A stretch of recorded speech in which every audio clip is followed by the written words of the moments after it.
வணக்கம். நீங்கள் தையல் தெரிந்த பெண்களா? உங்கள்கிட்ட தையல் மிஷின் இல்ல அப்படின்னா, நீங்க இந்த ஸ்கீம தாராளமா பயன்படுத்திக்கலாம். இலவச தையல் மிஷின் அறிவிப்பு வெளியிட்டிருக்காங்க. இதுக்கு எப்படி அப்ளை பண்ணி வாங்குறது? இதனால உங்களுக்கு என்னென்ன பயன் இருக்கும் அப்படின்றத இந்த வீடியோல நான் ஃபுல்லா சொல்றேன். வீடியோவ ஸ்கிப் பண்ணாம ஃபுல்லா பாருங்க. வீடியோ பார்க்கறதுக்கு முன்னாடி மறக்காம நம்மளுடைய சேனலை சப்ஸ்கிரைப் பண்ணி வச்சுக்கோங்க. இந்த வீடியோ உங்களுக்கு பிடிச்சிருந்தது அப்படின்னா கண்டிப்பா லைக் பண்ணுங்க. வாங்க வீடியோக்குள்ள போகலாம்.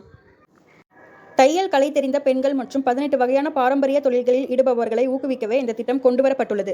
உபகரண உதவியுடன் மட்டும் இல்லாமல் பயிற்சி மற்றும் நிதி உதவியும் இதில் வழங்கப்படுவதால் இது பலரின் கவனத்தை ஈர்த்து வருகிறது. PM விஸ்வகர்மா திட்டத்தின் கீழ் விண்ணப்பிக்கும் பெண்களுக்கு தையல் இயந்திரம் வாங்க ரூபாய் 15,000 மதிப்பிலான மின் வவுச்சர்கள் அல்லது நேரடி நிதி உதவி வழங்கப்படுகிறது. இதேபோல் தச்சர், பொற்கொள்ளர், குயவர், காலணி தைப்பவர் உள்ளிட்ட 18 தொழில் பிரிவினருக்கும் அவர்களின் தொழில் சார்ந்த கருவிகளை வாங்க ரூபாய் 15,000 மானியம் வழங்கப்படுகிறது. இந்த தொகையை திருப்பி செலுத்த வேண்டிய அவசியம் இல்லை. திட்டத்தில் சேருவோருக்கு முதலில் 5 முதல் 7 நாட்கள் வரை அடிப்படை பயிற்சி வழங்கப்படுகிறது. தேவைக்கேற்ப 15 நாட்கள் வரை மேம்பட்ட பயிற்சியும் வழங்கப்படும். பயிற்சி முடிந்து தொழிலை விரிவுபடுத்த விரும்புவோருக்கு சொத்து பிணையம் இல்லாமல் குறைந்த வட்டியில் கடன் வழங்கப்படுகிறது. முதல் கட்டமாக ரூபாய் 1 லட்சம் வரை கடன் கிடைக்கும். அதை சரியாக திருப்பி செலுத்துபவர்களுக்கு இரண்டாம் கட்டமாக ரூபாய் 2 லட்சம் வரை கடன் வழங்கப்படும். இந்த கடனுக்கான வட்டி விகிதம் 5% மட்டுமே. மற்ற வங்கி கடன்களுடன் ஒப்பிடும்போது இது குறைவான வட்டி என்பதால் சுயதொழில் செய்பவர்களுக்கு உதவியாக உள்ளது.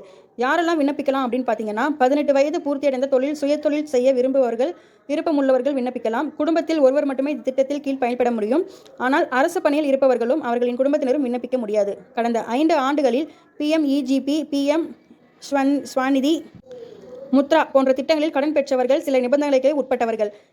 எப்படி விண்ணப்பிக்கணும் அப்படின்னா, இந்த திட்டத்தில் விண்ணப்பிக்க ஆதார் அட்டை, ரேஷன் அட்டை, வங்கி கணக்கு புத்தகம் மற்றும் மொபைல் எண் போன்றவற்றுடன் பொது சேவை மையங்களை அணுகலாம். ஆன்லைன் மூலம் பதிவு செய்யப்பட்டு கிராம பஞ்சாயத்து அல்லது பேரூராட்சி அளவில் ஒப்புதல் கிடைத்த பிறகு சலுகைகள் வழங்கப்படும்.